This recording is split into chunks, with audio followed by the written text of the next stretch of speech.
Good day again. Another wonderful opportunity to share together God's Word. As we always remind ourselves na supplement, no? Mga pangpatambok, pampabaskog, no? Pangdugang. Pero ang importante gyud labaw sa tanan nga kada usa ka Kristiyano, ikaw, no, sa imong pagka-Kristiyano, nagabasa jud ka sa pulong sa Dios kada adlaw. O kamao kamo pakaon sa imong kaugalingong kinabuhi, sa imong kalag. Pinaagi sa pagbasa sa pulong sa Dios, pagtuon niini, pagpamalandong aron maka-receive ikaw og spiritual na nourishment nga ikaw mismo, no, uban sa tabang sa Holy Spirit sa imong kinabuhi, daghan ka og makuha, no, mga leksyon, mga pagtulunan, mga panalangin ni spiritual, no? Paris man ang pagbasa sa pulong sa Ginoo ug ang pagampo, no, pirmi hinumduman nga ang pagampo mao kanang pakigistorya nato sa atong amahan nga nasa langit, no? Prayer is talking to our Father, conversing with our Heavenly Father. Unya, sa magbasa kita sa pulong, samara nga nibalos ang atong amahan og pakigistorya kanato pinaagi sa iyang pulong, no? Muna importante nga sa nagabasa ka nga may palandong, na malandong ka at same time, nangandoy ka nga istoryahon ka sa Ginoo pinaagi siyang pulong. Mga leksyon, mga principles, values, no? Napay rebuke, correction, no? Sama dito sa ikaduhang Timoteo 3:16 ug 17, ano, ang kapuslanan sa pulong sa Dios. Nang importante kayo, no? Praise God. Ambo ako nga padayon kamo nga naga-enjoy, nagapahimos nining kahigayunan nga ma-reinforce ang inyong personal, private nga reading of the Bible pinaagi niini, no? Pero batasan na gyud ang pagbasa niya. Dugangi, daghana, no? Kung pwede mag-goal ka nga isa ka adlaw, makahurot ka og mga 3 ka chapter ngadto sa 5 ka chapter sa pulong. I-goal po nimo nga sa isa ka tuig mahuman nimong basa tibok Biblia, no, from the Old Testament to the New Testament, mahuman nimo. Now niya pagkasugod sa tuig, another round na po ka, kanindot kayo. Usa na sa mga ilhanan nga nagalalo mang imong pakigrelasyon sa Dios kay ganahan naman ka nga magbasa sa impulo. Remember, pag nagabasa ka, ginaistorya ka sa imong aman nga nasa langit. So, nag-enjoy na ka sa imong pagigistorya kaniya. Ang imo sang prayer life, nagataas, nagasumpay-sumpay. Praise God. Hallelujah. Nakoy basahon nga sa atong gitanaw sa Hebrews chapter 13, no? Sa verse 22, yung panapos ni, remember panapos ni sa sinulat sa usa ka alagad sa Dios ngadto sa mga Hebrehanon nga nahimong Kristiyano or nahimong believers in Jesus Christ as the Messiah. Ay dili man tanan mga Hudiyo nagtuo nga si Kristo Jesus ang Mesiyas. Ang uban kanila or ang daghan kanila nagdahom pa nga umaabot pa siya. Until now, the whole nation of Israel, no, as a people, as a nation, Israel do not believe in Jesus Christ as the Messiah. In fact, they dislike Him. They hate Him. Yeah. They hate the Christians. Many of them. Especially ang mga devout na mga Hudiyo. Orthodox, ultra-Orthodox Jews in modern day Israel. Now, they do not believe in Jesus Christ. They do not like the Christians. They hate them. They burn churches. They vandalize church buildings. Ana siya. So, mainumduman nga ang letter of Hebrews sinulat kini ngadto sa mga Hebrew believers, Hebrew people, Jewish people, nga nahimong followers of Jesus Christ. And they were persecuted. Kinsa man ang nag-persecute nila? Mainly, ang mga Hudiyo, religious people, the Jewish religious people. Mga pamilyar po nila, mga kadugor po nila. And because of persecution, they were scattered and life was very, very difficult. Because of persecution, many of them, nakahuna-huna nga, muundang na lang sa pag-alagad, pagsunod ng Kristo, i-give up na lang nila si Jesus as their Messiah, balik na lang sila dito sa ilang Jewish nga tinuuhan o sa mga practices na ini. That is why the author of this letter decided to write this letter. Para nga maidasig sila, ma-encourage sila nga, no, nindot kayo ni siya nga studyhan. Siguro, next na to nga mga tapok, I will go through sa Book of Hebrews. Karon diretso ra man gud nina kung chapter 13. Pero nindot siguro nga tanaw nato gikan sa pagsugod, no? Unsa gyud ang kinatimukan nga mensahe sa writer, no? Let us say si Paul, no? Nga nagsulat niini, wala na niya gigamit ang iyang pangalan sa iyang pag-introduce sama sa uban niya mga letter, ning diretso ra siya because he wanted that Jesus Christ really be the center of everything nga iyang gina-discuss din. But look at this verse in Hebrews 13:22. Brothers, I urge you to bear with my word of exhortation. He was referring to the whole letter, and the objective of this letter was to exhort or encourage or urge the believers to keep going. Do not turn back. Do not make a detour. Dili mag-detour, dili mo atras, dili mo balik sa imong giganan. Mao na ang kinatibukan nga pagdasig niya. No? Ang rason niya, for I have written you only a short letter. Mubo lang man ni akong gisuwat ninyo. Now, 13 chapters ni. Of course, we all know that when the original letter was written, wala pa'y chapter and verses, no? The chapter and the verses were later on added by the scholars para maging sayon, no? Ang pagtuon o ang pagtimaan sa mga passages. Muna siya ang purpose. Nevertheless, the writer himself, no? Nag-ingon siya nga mubura. I have written you a short letter. Now, if you try reading the whole book of Hebrews in one setting, no? I believe in an hour, mahumaning mo siya. Sa usa ka oras, mahumanin mo ning 13 chapters kay mugbura man siya. Kanang basa lang ba? Regular nga reading niya. But he was encouraging, I urge you to bear with my word of exhortation. Dasigon ko kamo nga pailuban ninyo kining pulong nako sa pagdasig. Kay usa man gyud na siya kanang attitude nga kinahanglan batunan nato when we read God's word, when we study God's word, nga naatay willingness to bear ba, kanang antos ba, mupailog ba, ana ba, mupailog ta ba sa pulong sa Ginoo ba, dili kay apurado kay tan mahuman na kana ganing nay magtudlo, no, may buwali sa pulong sa Ginoo, kana mga regular nga church services usually 45 minutes ba na ang preaching of God's word, no? Tagang kaayo ang kuan na sila kanang apurado na nga madali ang kahuman kay muuli na kay naapay mga lakaw, napay tigdahan nga abrihan, nga manlaba pa, unsa pay mga buluhaton ba? Dili sila kaayo makalahutay sa pagpaminaw sa pulong. Na maupo na sa pagbasa, no?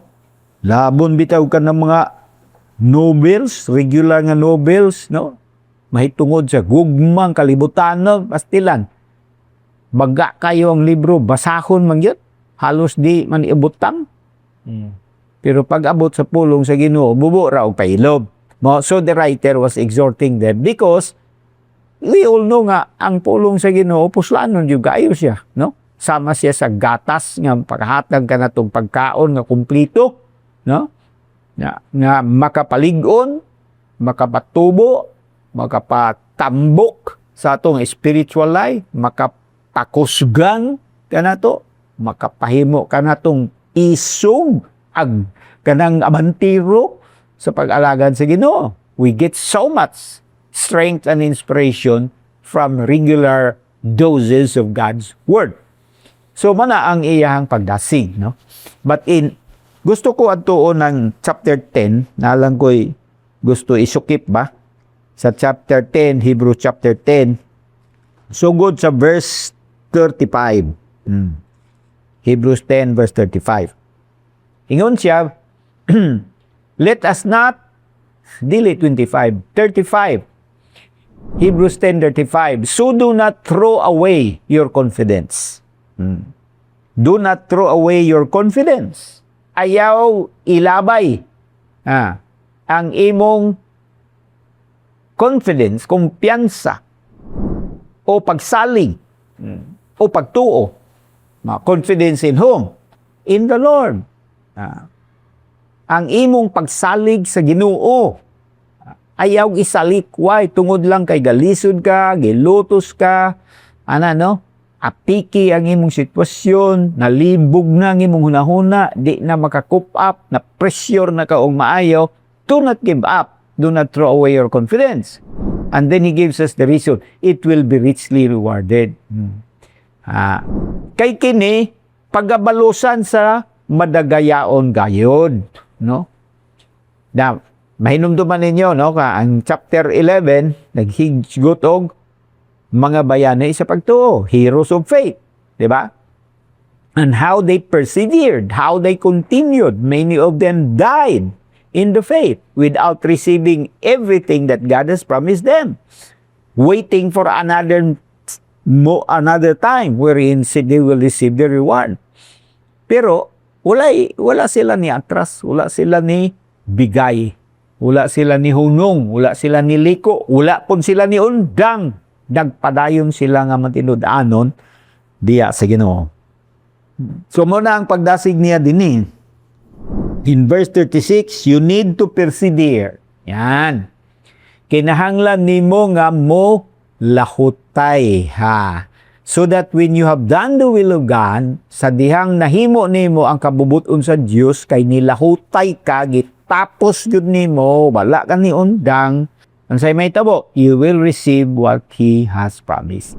Madawat nimo ang iyahang gisaad. Pariyan na sa pag-eskwela ka ba? Pag mulahutay ka sa pag-eskwela, no? Daghang kaayo mangyod nga mga niundang ba niya, wa na ni balik. Undang sila. Pero daghan po nga nakaundang sa kaduig, 2 katuig, 3 katuig, nga balik na po eskwela.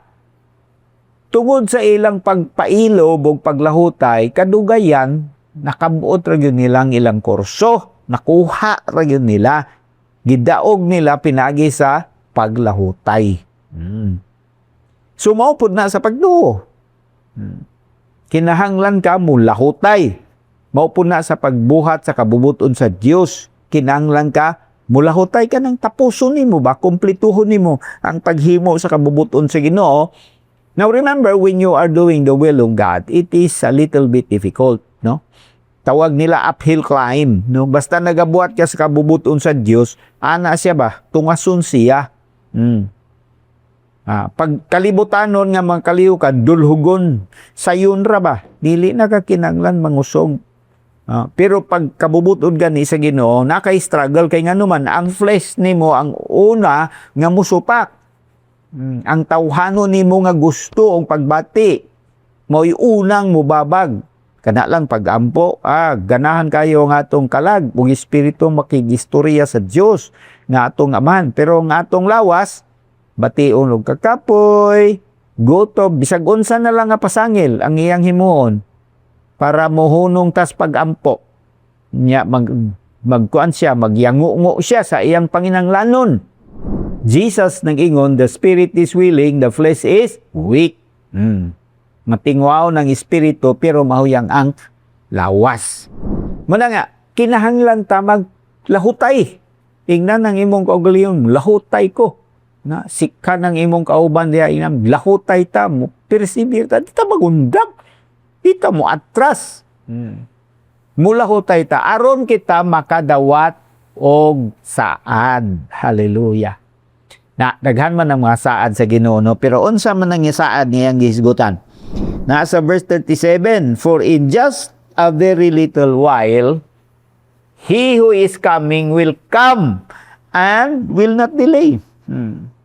Kaysa dili madugay siya nga nag-ingon nga moabot siya og dili siya maglangan.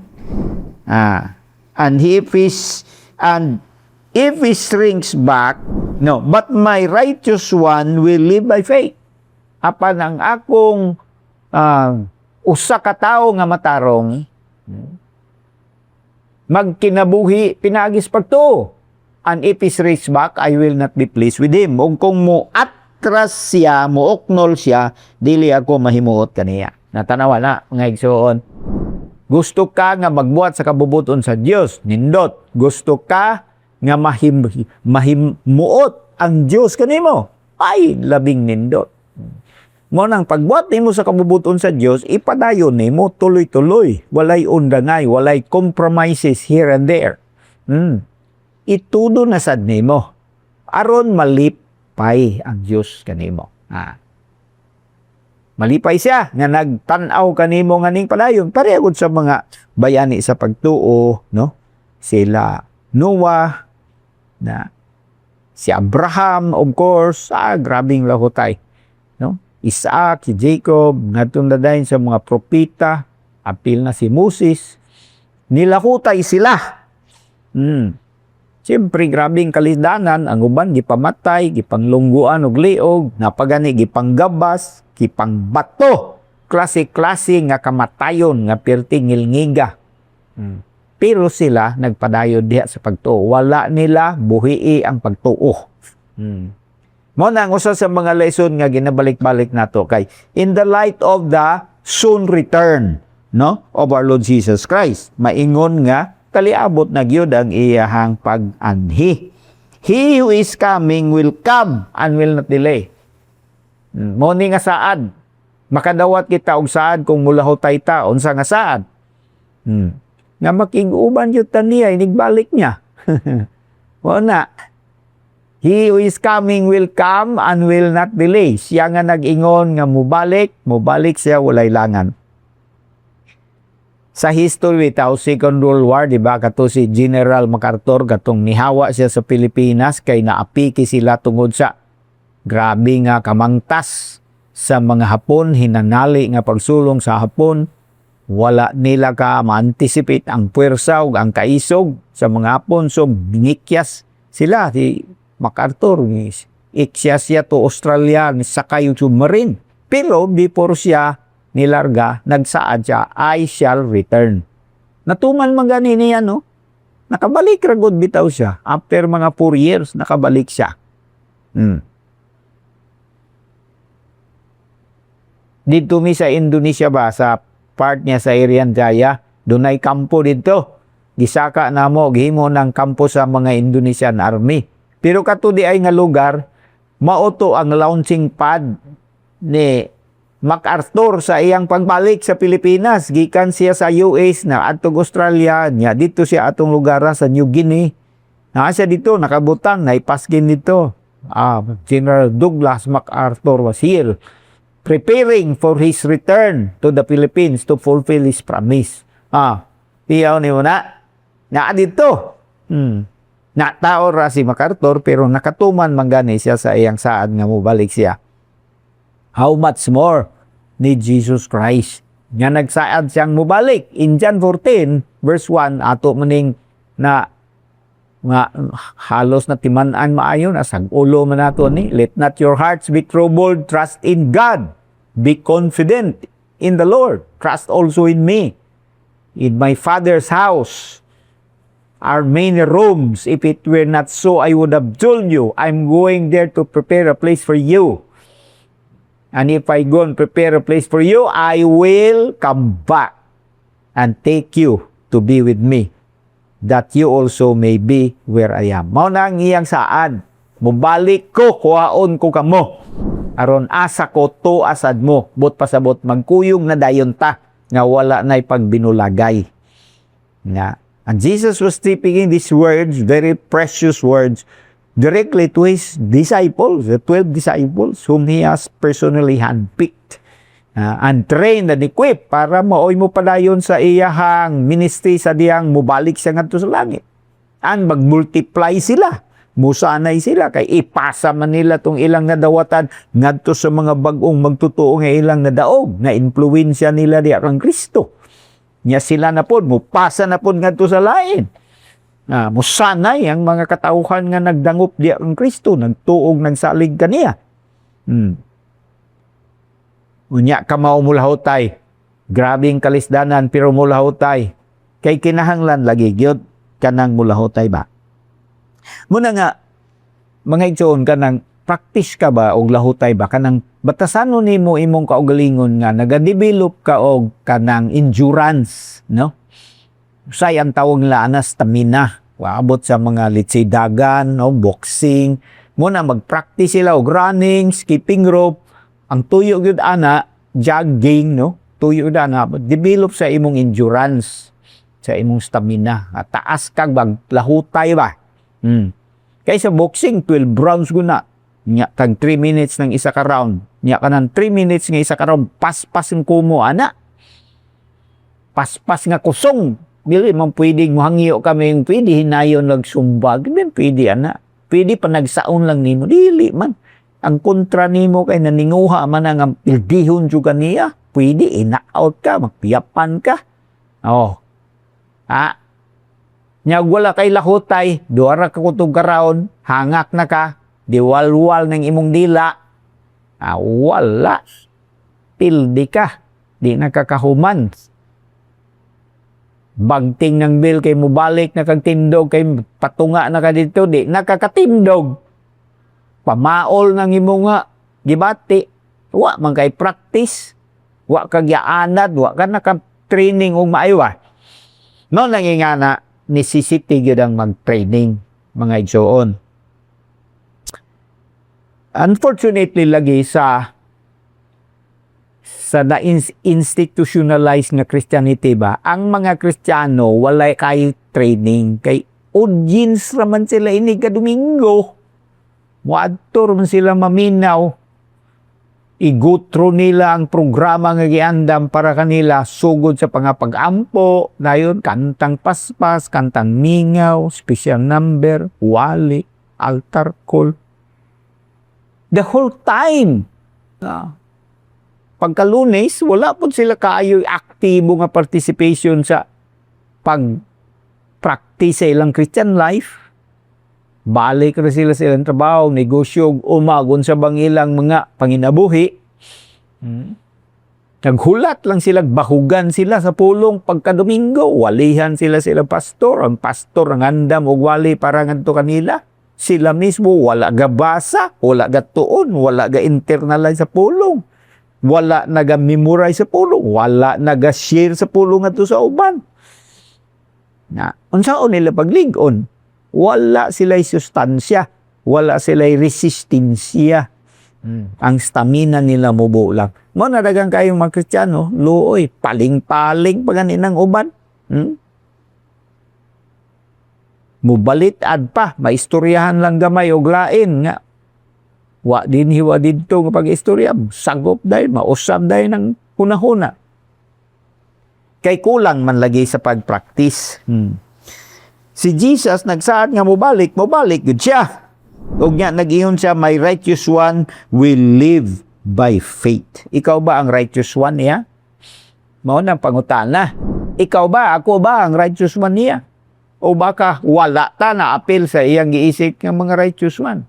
Ang righteous one, kung righteous one, yun ang usa ka tao.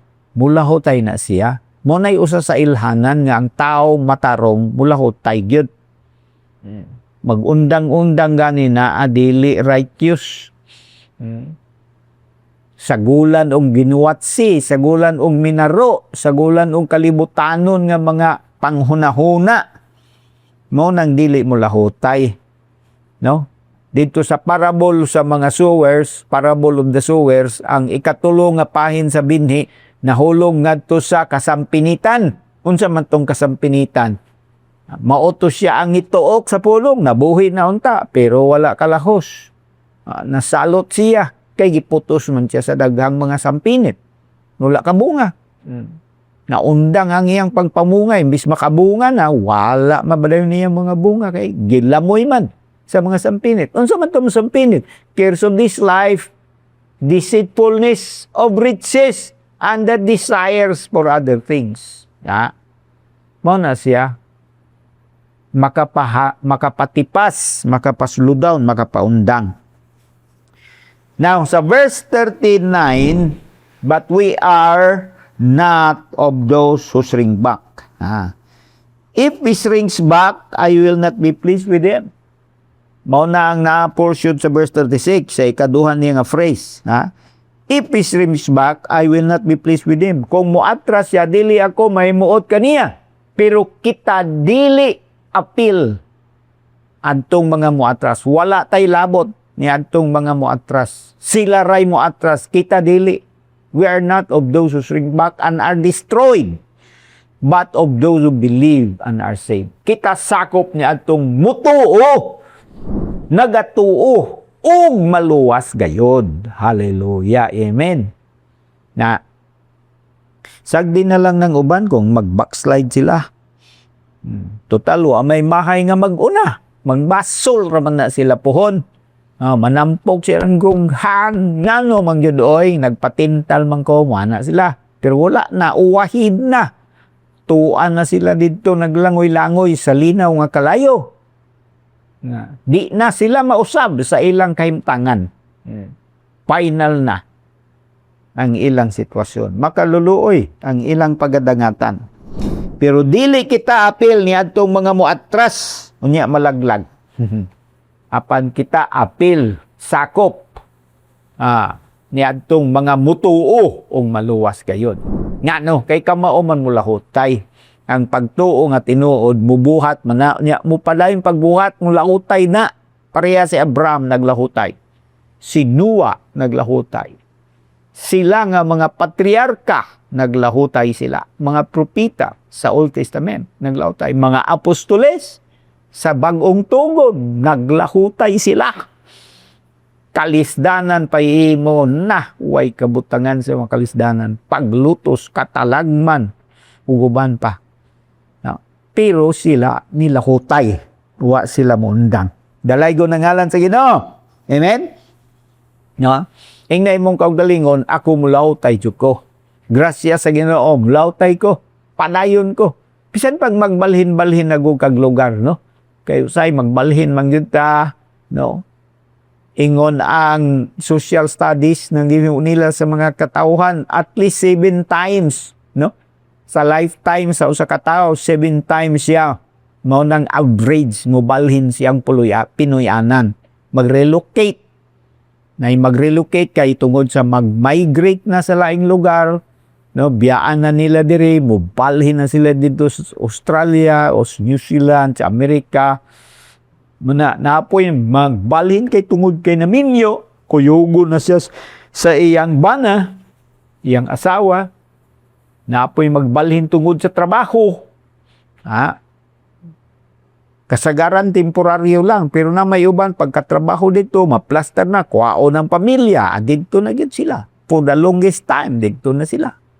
Naapoy mabalhin tungod sa peace and order condition sa ilang gipuy-an nga area. Sa dinli na ay nagkagubot. Dako kayo nga problema. Naggira, nag-away ang mga dagkong pamilya, nagpinusilay. So dili ka gusto nga caught in between ka. Mo nang balhin na lang ka. Pero bisan magsigig balhin-balhin og lugar nga pigupuy-an, dili ta mo buwag sa Ginoo. Amen Pabilin ta nga naa sa Ginoo. Ganahan ko ni nilang Aquila o Priscilla ani ba nga siyang mahimong panigin na nato ba kay bisag nabalhin na sila, primero na sila sa Roma nagpayo, pero Plutos man ang mga Hudiyo dito, gipapahawa, so nabalhin sila, ngadto sila sa Corinto. Pero pagbalhin nila dito, padayon sila pag-alagad sa Ginoo. Praise God. Padayon sila nga nag-host o tapok sa mga Kristiyano sa ilang balay. Church in their house. Padayon sila nga nag-house church, bisa nagbalhin na sila laing balay. Laing lugar po. Lisod yan ang magbalhin ka niya, dala-dala di mo mga gamit. Taon-taon pa ka, before maplastar. Imong balay, uwa pa magkadimao. Gubot pa. Ang mga gamit nimo wa pa maplastar, ang uban napas kahon, naas kaban, naas karton, pero sige lang. Sa adlawng tingtapok, magtapok ta, padaugo na to mga silingan para maila-ila na to sila, maka-introduce puntas tong kaugalingon nga to kanila kay bag-o ra batang balhin. Ingana ang katawhan sa Ginoo, mga igsoon, no. Mula hutay yun, na dalay go nang iyang ngalan. Lahutay nga dili lang lahutay nga simba-simba, kundi lahutay nga naga-involve sa pagbuwat sa kabubuton sa Dios. Aron makadawat og saan. Unsa man kabubuton sa Dios. Usa nga kabubuton sa Dios nga ikaw mulakaw, magsangyaw ka sa maing balita, magdaog og mga kalag. Unya imo silang i-disciple, imo silang tudluan, tutukan, at imanon sangkapan. Mo siya. Amen? Hallelujah. Hinaot nga karong nga lesson nakadasig ninyo kay ang tuyo sa sulat sa Book of Hebrews exhortation man, exhorting the believers, na dasig mo nga inyog yung tutukan ng pagbuhat sa kabubuton sa Dios, unya dili mo maghunahuna nga mo atras, mangisong pirmi para kay Lord. Dalay ko na ngalan nimo Amahan nga langit noon, salamat sa gisungdan nimo nga pagpamuhat sa mong inabuhi, ug ikaw nga nagsugod, padayuno nimo Lord, hangtod nga makumpleto kini alang sa imong himaya o kadungganan. Kanunay na mo ginatinguang ang among kinabuhi Lord sa matag adlaw magdalag kay mutan nga animo. Dili mi mo atras, Ginoo. Dili mi mo likay, dili mi mo tipas sa wala o sa tuo, dili, Ginoo. Pinagisi mong grasya o gahob, magpadayon kami nga matingwaon, malahutayon, maisugon, makugihon. Magtingwa kami pirmi na mga kalag nga among madala diya sa imong tilan. Dalay ko na imong ngalan, Lord. Bless you people, the Father God, with an understanding nga bisag asa pa sila magpuyo, magbalhin-balhin pa sila ang mga lugar o address. Dili na sila mo irugikan kanimo. Magpabili na sila nga naa diya kanimo. O mag-alagad nga mabungahon. Magdaog og mga kalat. Salamat Lord, in Jesus' name. Amen.